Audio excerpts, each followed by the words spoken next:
they were just ordinary women. But inside Stutthof concentration camp, they became something else. Wearing simple SS uniforms, they carried out acts of brutal violence with disturbing ease. When the war ended, they thought they'd disappear into the crowd. But history had other plans.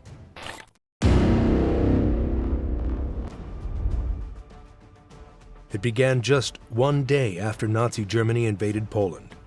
On September 2nd, 1939, the very first Nazi concentration camp outside German borders was established near the city of Danzig, now called Gdansk, in modern-day Poland. This place was called Stutthof, and it would soon become one of the most brutal and horrifying camps of the entire war. At the beginning, it was only a small facility designed to imprison Polish intellectuals, political enemies, teachers, priests, and anyone seen as a threat to Nazi control over the newly invaded territory. But Stutthof didn't stay small for long. As the war dragged on, the camp grew rapidly, both in size and in purpose. What started as a small prison camp turned into a major killing center. Over time, it was surrounded by barbed wire, watchtowers, and dozens of wooden barracks. It expanded to include 39 subcamps spread across the region, and its prisoner population became more diverse and more targeted. Jews from across Europe began arriving in large numbers, especially in the later years of the war. So did Soviet prisoners of war, Roma people, and others labeled as enemies of the Nazi state. By the time World War II came to an end in 1945, more than 110,000 people had been imprisoned in Stutthof.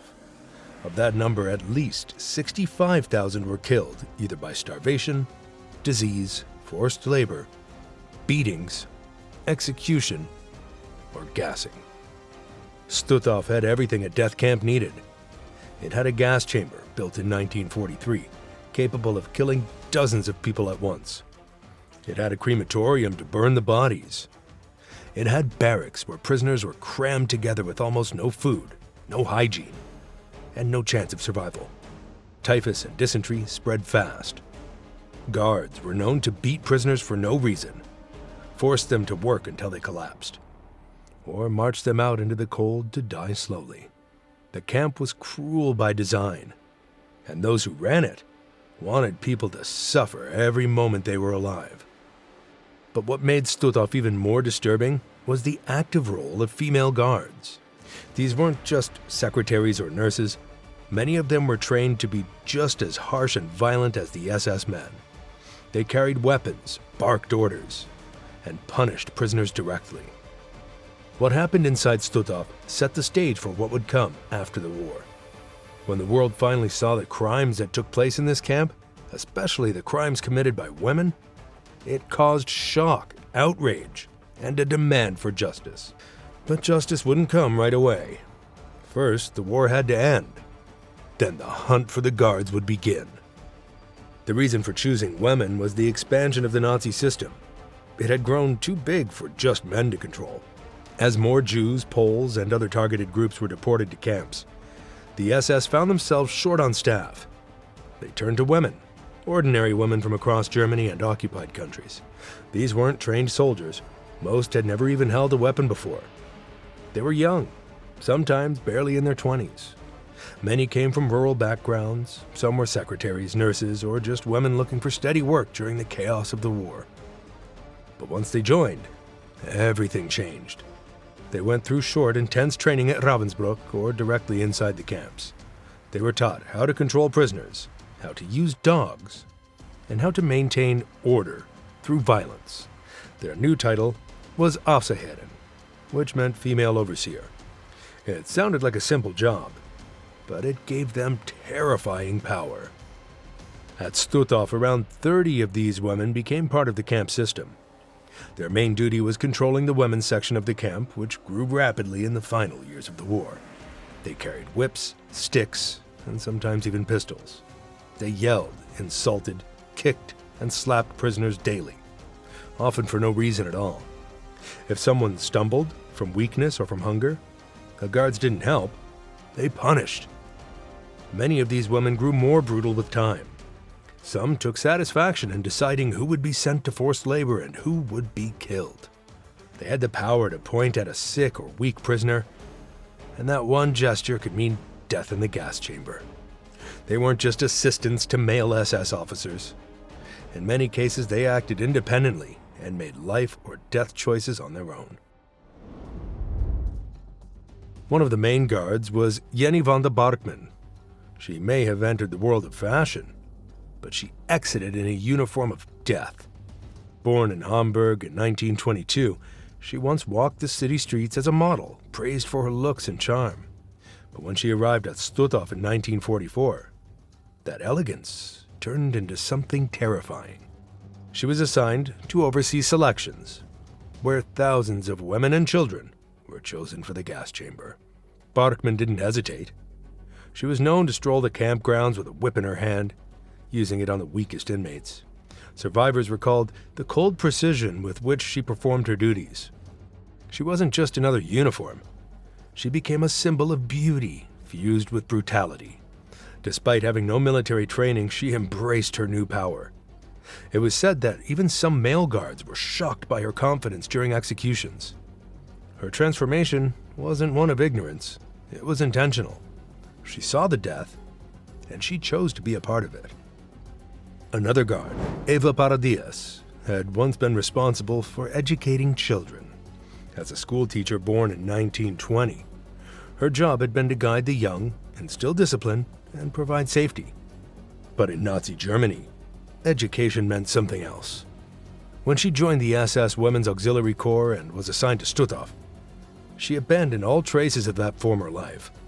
Witnesses described her as unpredictable and cruel, often dragging emaciated women by the hair, shoving them into the ground, or beating them with sticks.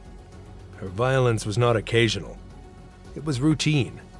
Prisoners said she seemed to delight in humiliating the sick. She didn't just lose her empathy. She replaced it with aggression. Similarly, Elizabeth Becker had no background in law, politics, or policing. She worked at a cinema before the war, a setting filled with stories and fiction.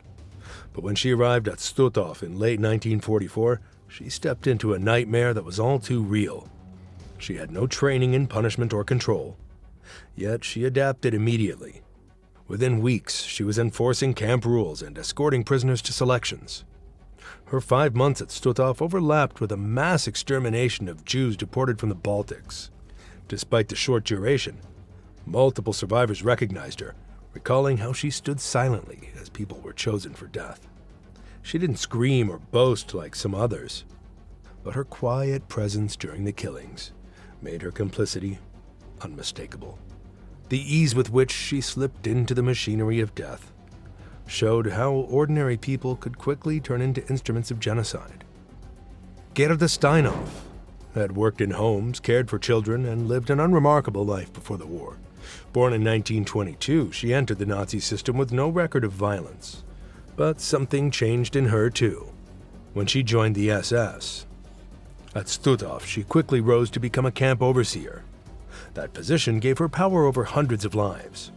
According to survivor accounts, Stutthof was one of the most feared women in the camp. Her selections were carried out with chilling calmness, and she often smiled while picking out victims. Some witnesses said she carried a riding crop and used it on prisoners who moved too slowly or spoke out of turn. She didn't just carry out her duties. She asserted her authority with satisfaction. In the final months of the war, when the pace of killings increased, Stutthof became even more active. Her rise through the ranks reflected not just obedience, but ambition. Van der Klaaf had never been in the military.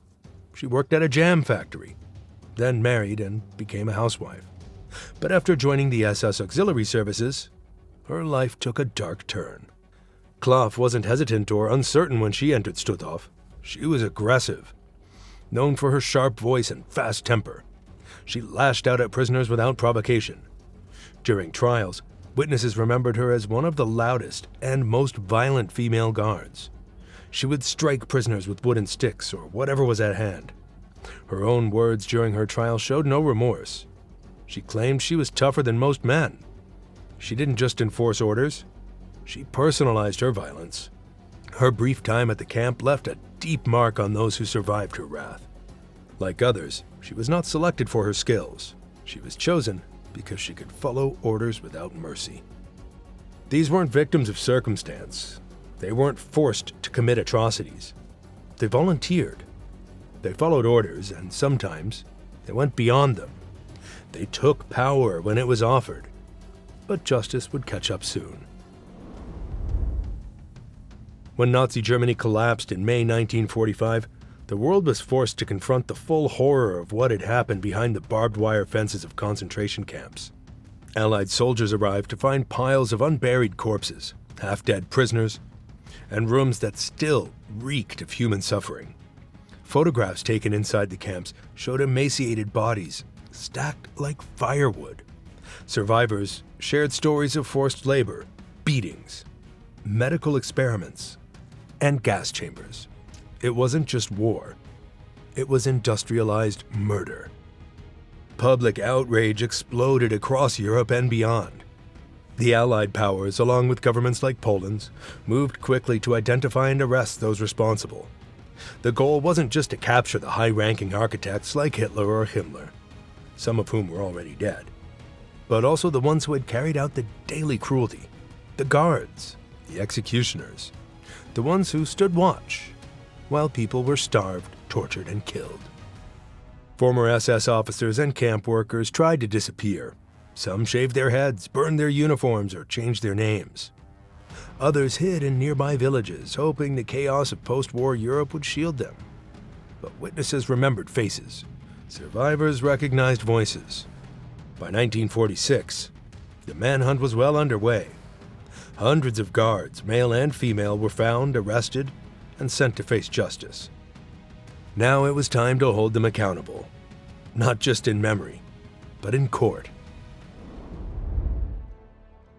The first Stutthof trial opened on April 25, 1946, in the Polish city of Gdansk. 13 former staff members from the concentration camp, both men and women, were brought before the court, charged with crimes against humanity. Among them were 5 female guards who had become infamous for their brutality, including Jenny van der Barkman, Eva Paradies, Elizabeth Becker, Gerda Steinhoff, and van der Klaff. Their names were already known to survivors and investigators alike. Each had played a direct role in selections for the gas chambers, in beatings, in humiliations, and in the daily terror that defined life inside Stutthof. For the first time, the world was seeing not just male officers, but women being held accountable for mass murder. In court, they no longer wore their crisp SS uniforms. They sat in plain civilian clothes, with pale faces and quiet demeanors, stripped of the authority they once used to control life and death. But their crimes were impossible to hide. Witness after witness came forward. Survivors pointed them out in the courtroom and recounted the horrors they had suffered at their hands. The evidence was overwhelming. The trial was more than just legal proceedings. It was a historic moment of reckoning. The myth that only men could be monsters was being shattered. These women had proven otherwise. Each woman had her story told, not from her mouth, but from the people who lived through her abuse. And when the trial ended, the court had no doubts. On May 31, 1946, the court delivered its judgment. Of the 13 defendants, 9 were sentenced to death by hanging. Every one of the 5 female guards was among them. The charges they faced had been clear, and the testimonies left no doubt. There were no offers of leniency, no suspended sentences, and no appeals. The court made it clear that those who participated in the machinery of genocide, regardless of gender or rank, would be held fully accountable. The execution date was set for July 4, 1946, just a month later. The Polish authorities made a bold decision that the executions would take place in public, right outside the former camp grounds. This wasn't about spectacle. It was about recording a historical moment where justice had been served visibly and unmistakably. The world needed to see what happened when cruelty, even by those who once seemed ordinary, went unchecked.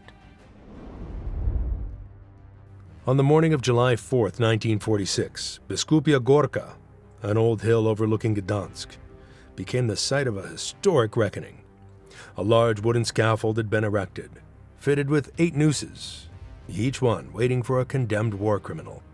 Over 200,000 people gathered in silence, not out of hatred or bloodlust, but to witness the end of something monstrous. This was not a spectacle. It was the final chapter of a nightmare that had gripped Europe for years. One by one, the prisoners were brought to the gallows under heavy guard.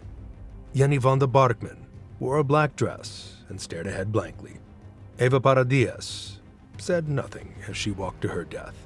Elizabeth Becker was visibly shaking. Gerda Steinhoff showed no emotion at all.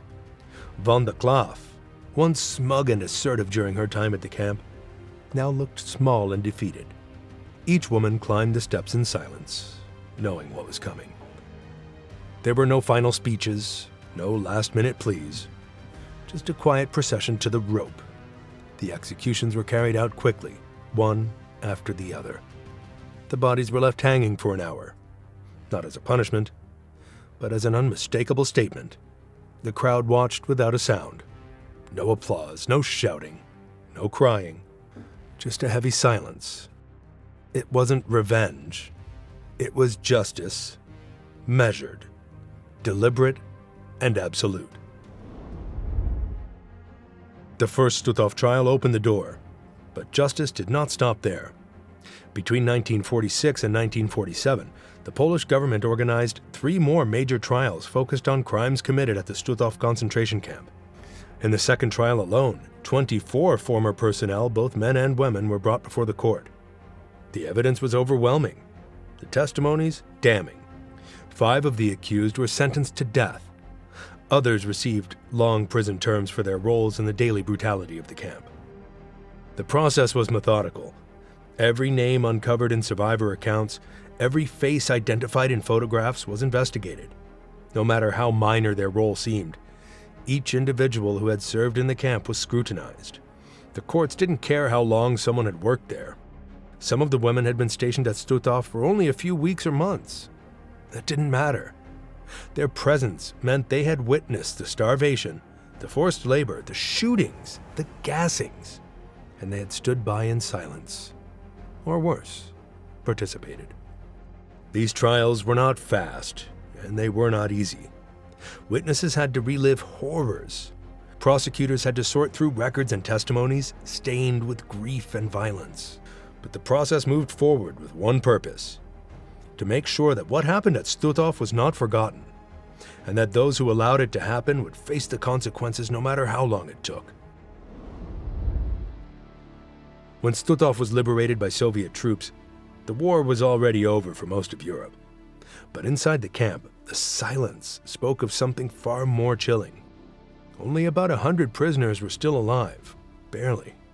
Starved, sick, and broken. They were the final witnesses to a nightmare that had consumed over 65,000 lives. The rest had either perished in the camp or been forced onto death marches in the final months, where exhaustion, cold, and bullets finished what starvation had started. The camp was still. No more barking orders, no more screams, no more gunshots. But the silence wasn't comforting. It was heavy, haunted by what had happened there day after day for nearly 6 years. The Soviets walked through the grounds not as conquerors, but as stunned observers to a place where civilization had collapsed into barbarity. Stutthof wasn't just liberated, it was exposed. The crimes committed there couldn't be undone. The gates were open, but the memory of what had happened inside would never leave.